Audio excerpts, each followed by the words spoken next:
Hi, I'm Melinda Wilde. Welcome to another session of Experience Watercolors. Today we're going to pretend we're sitting in a field of grasses and daisies and some wildflowers. It's a wet into wet technique, so it happens pretty fast. Let's talk a little bit about supplies.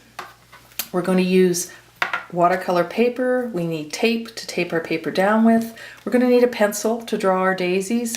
I'm going to use a 1-inch flat and a smaller round. We're going to have a very basic palette of 6 colors, and we're going to use masking fluid and perhaps some salt, and I'll talk to you about the reasons why you may not want to use salt, and I'll give you another technique just in case you decide after the discussion you don't want to use salt. We'll also use a masking fluid remover. You don't need this product, you could just use an eraser, but this just makes it a little bit easier. Let's talk about drawing our daisies now. Here's a super easy way. First of all, we'll just draw out a square that's approximately the same format as the paper we're going to be painting on. And let's think about making just little ellipses on your page, and these will eventually be daisies, and you can just place them here and there on your page. Maybe odd numbers is good, some off the edge is good, and this gives us a rough idea of where we'll place our daisies. Now, in order to draw a daisy, very simply, if you draw that ellipse and then put a little center on it, and then from the center out, just make your petal shapes go all the way to the edge of your ellipse. And if you make your center in a different place, it means your daisy will be at a different angle. So the petals will be longer on one side and shorter on the other side. Sometimes you might decide to have a center way up here, and then all the petals falling down. This way they look as if they're maybe waning a little bit. Okay, so I'm going to get you to draw your daisies on your page by starting with an ellipse and then adding your centers, and then erase this edge that's around your daisy at the end, and then we'll be ready for masking fluid. So I've got my daisies drawn on the paper. Now we're going to use some masking fluid to mask them out. Masking fluid will resist the paint, and therefore when we finish our painting we can erase it off and we'll have lovely white daisies. So the first thing to know about masking fluid is that it will wreck your brushes. So you want to wet your brush and run it around in a bar of soap here. This is just an old nasty bar of soap. Make sure you get the soap right up into the ferrule of your brush. Then when you dip your brush in masking fluid, only dip it halfway. So I'm going to just take a little bit of masking fluid and just show you. It's just easy as ever. You just paint it on. Here we go.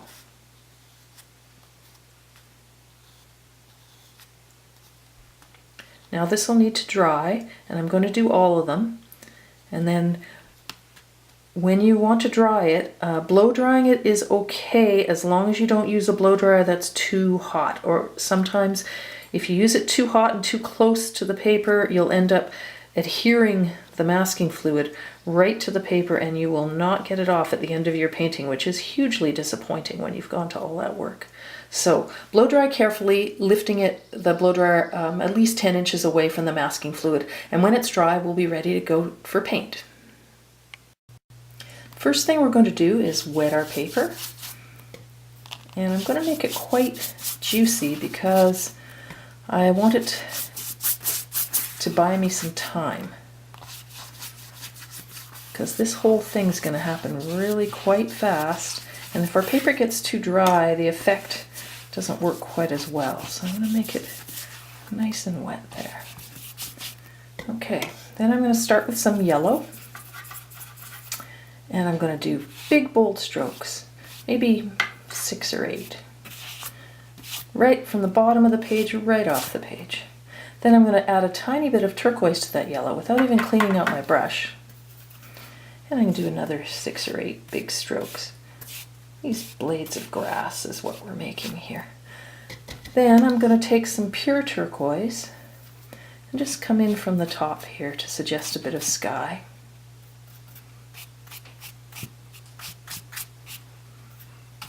There we go. Then I'm going to go and pick up some of my red, which is carmine is the color I'm using. And I'm going to put it quite thirsty on my brush, meaning that I'll pick up the color and then blot my brush on my rag And then I'm just going to drop it in here. And these are going to be lupins in the background, maybe. Let's see.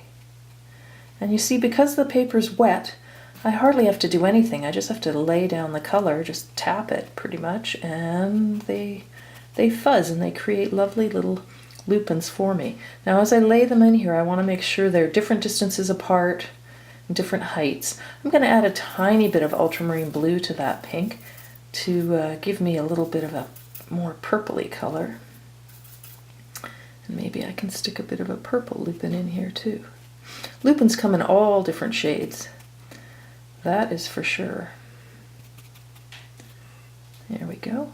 Stick another one in there. And this is going to be stuff that's way in the background, so don't worry too much if you don't get them exactly the way you want them, because they're not going to be that important part of the painting.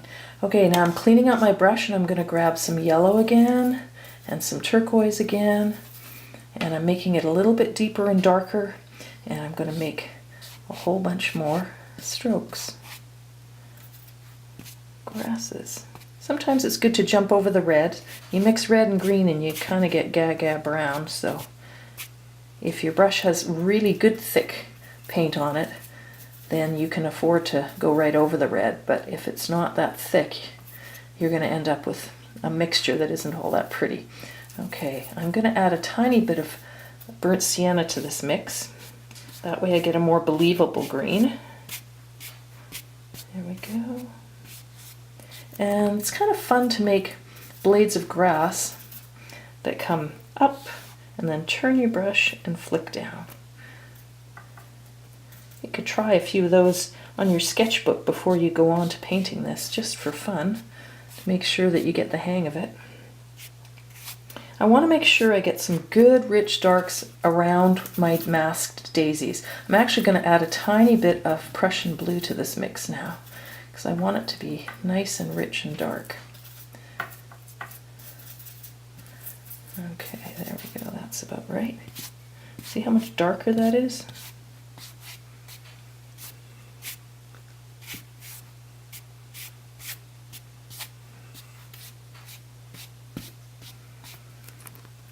Okay, a little more Prussian blue with a bit of yellow in it. Let's just make sure we get some good rich darks around our daisies. There we go. Now I'm going to take a little bit of salt and I'm going to just sprinkle it in some of these darker areas. The salt takes a moment to work, so while it's working, let's just discuss why you would not want to use salt. What it will do is it will suck up the pigment and it will leave a little white starry shape, which is really quite beautiful. However, it does denature the watercolor paper a little bit. So if you're worried about the integrity of your work for years and years, or if you're planning on selling anything, then you may not want to use salt. So it's just something to consider. And if you don't use salt, there is something else you can do. And I'm just wiping these edges here so we don't get ourselves into trouble with water that wants to run back onto our page. Okay, something else you can do instead of using salt. When your paper gets to a point of dryness where the shine is just leaving, if you take your fingers and dip them in your water bucket and shake them out and then flick like this, it will also separate the pigment and you'll get some really interesting shapes. So I'm going to shake my fingers out really well and then just flick a little bit, and you can see it happening in here. If your page is too wet, it's not going to work, and if it's too dry, it's not going to work. It's the same with salt. Timing is everything. So I've got some salt on here, and I'm going to just give it a little while to work, and I'm waiting on this to dry a little bit more so I can do a little finger flicking if I decide I want to as well. Here, let's try some over here. This is getting a bit drier here. There, you see how that separates the pigment and gives you little white spots. These spots can be seeds blowing in the wind or something that's gone to seed. You know, it doesn't have to be anything believable. It's just to give you this ethereal look to your painting. Now this is dried a little bit and you can see what the salt has done. It's made some interesting little shapes here, and some of these are made from salt and some are made from splashing water on the page in small droplets just as the shine leaves the paper. So I could take a clean paper towel and just brush off the salt, and then we'll carry on. And I'm going to take the darkest green that I've used so far, and I'm going to add stems to my daisies. Good idea to do this while the mask is still on, because then you can just start right up within your daisy and create the stem.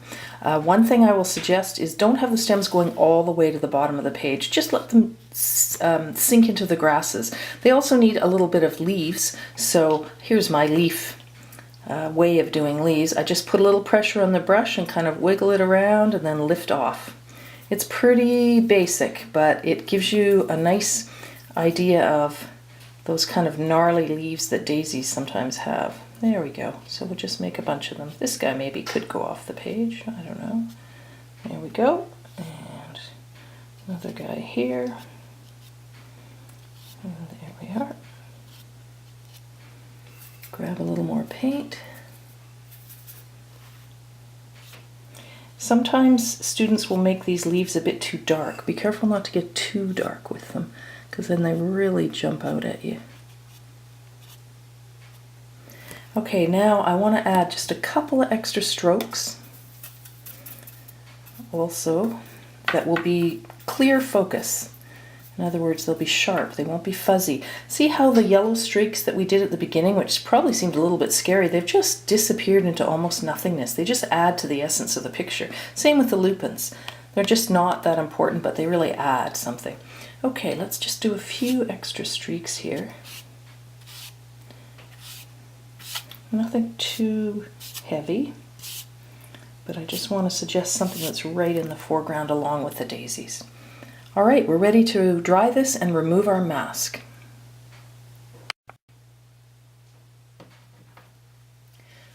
So now we're going to take our masking off, and this is a masking fluid remover. It just feels like a little piece of crepe almost, crepe-soled shoes that we used to wear way back when.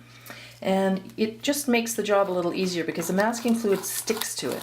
So as you erase it off, it's just much easier. You can use an eraser. An eraser works just fine, but this is just a little bit quicker. There we go. And here come the daisies.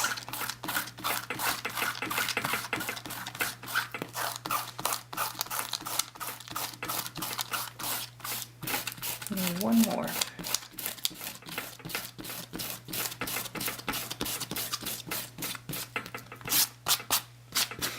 Now we're ready to detail our daisies.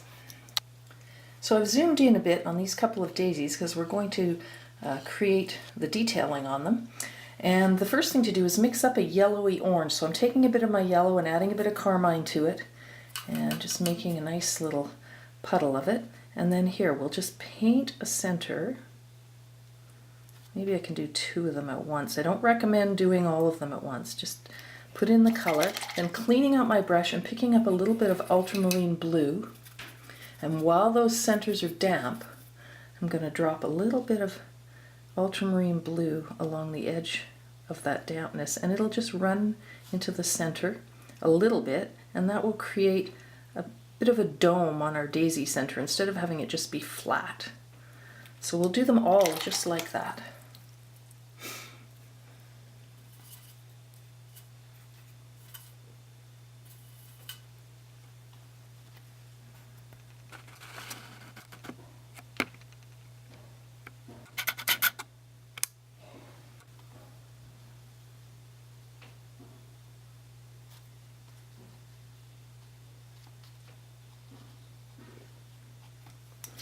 Don't recommend doing them all at the same time because you want that center to remain damp so that it'll take the ultramarine blue and just have a fuzzy edge on it like so.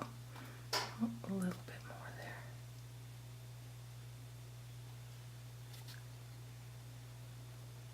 And if it dries, then you won't get the fuzzy edge. You can always go back in, just in case it did dry on you, and just soften the edge a little bit like that with a clean, thirsty brush. There we go. Let's get those last few done.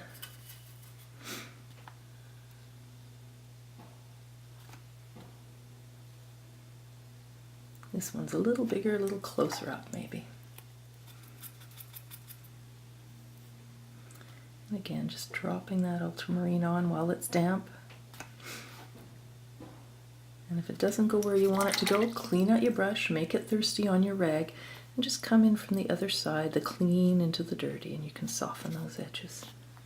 There we go. Just makes them look a little more believable. Now here I've kind of overpainted this, so I've made my brush clean and thirsty, and I'm just going to scrub a little over the top of it. And what that'll do is pick up the pigment that I laid down that I didn't really want in there. Okay, you guys could use a little bit of help also.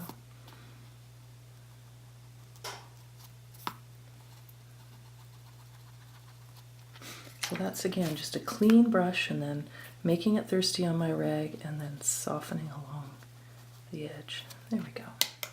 Now we want to do something with the petals. I'm going to suggest a very soft, diluted ultramarine blue. Very, very diluted. Just hardly any paint in there at all. And then we're going to more or less think light direction. I'm assuming my light is coming from up here. So that's why this side of my daisies is light, the left side rather than the right side. And then I'm just going to take that soft ultramarine blue and just shade down one side of each of these petals. This just creates a little shadow on them so that, again, they're not just so flat. Oh, I can see I missed a tiny little bit of masking fluid there. I'll just scrape that off. There we go. There we go. And sometimes the daisies dip in a bit in the center, so you might add a little more shading in there. Okay, let's carry on.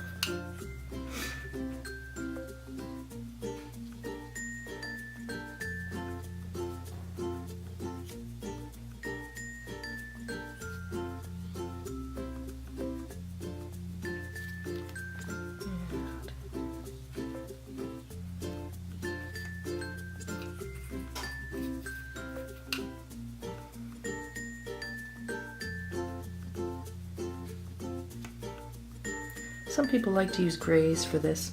I prefer the ultramarine. I find it just has a little more life to it. I don't want to get it too dark.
You might just make the odd extra little stroke toward the center of some of the broader petals, just to make them look as though they dip in a bit in the middle.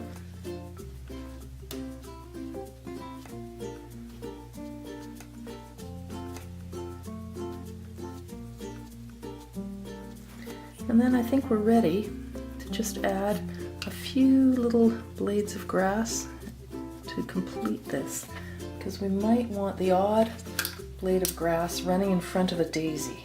So I'm just going to mix up a little more of that green that I had earlier. Maybe we'll just have one blade run through there, maybe one coming through here. Just makes it a little more believable. They don't want to be completely in the foreground. There we go. Well, I hope you enjoyed this little wet into wet floral, and I hope to see you again.